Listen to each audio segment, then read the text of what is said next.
Ito pala yung bahay po namin guys. Ayan.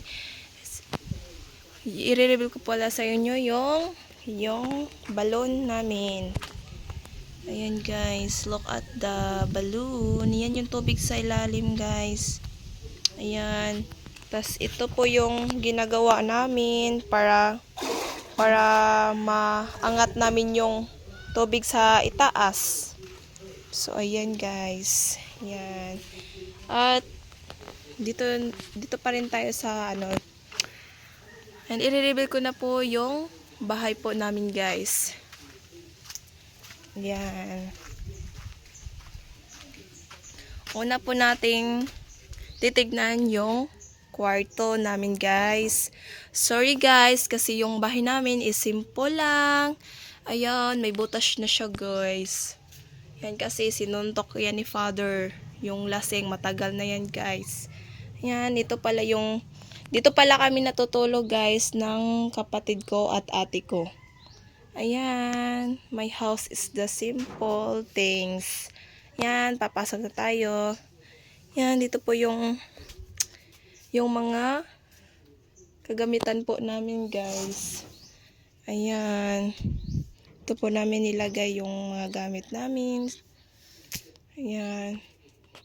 At dito na naman tayo sa kabila. Ayan, dito po natutulog yung ate ko guys. Ayan. Dito po sila natutulog. Ayan. Dito po kami matutulog pag gabi. Tas yung kapatid ko dito. Ayan.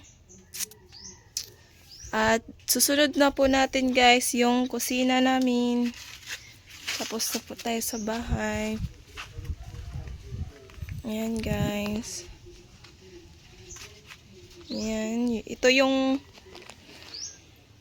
yung pinagsasaingan namin. Ito yung kusina namin. Ayan. Look at the kaldero. Ayan guys. Kahoy yung ginagamit namin guys. Chicken. I-rebuild din namin yung chicken. Ayan. Ito yung lagayan ng plato namin guys. Ayan. Ito din. Simple lang guys. Ayan. Ganito pala yan guys oh. Tas ito yung lamisa namin. Dito kami kumakain. At dito din ako nagla-live guys. Ayan.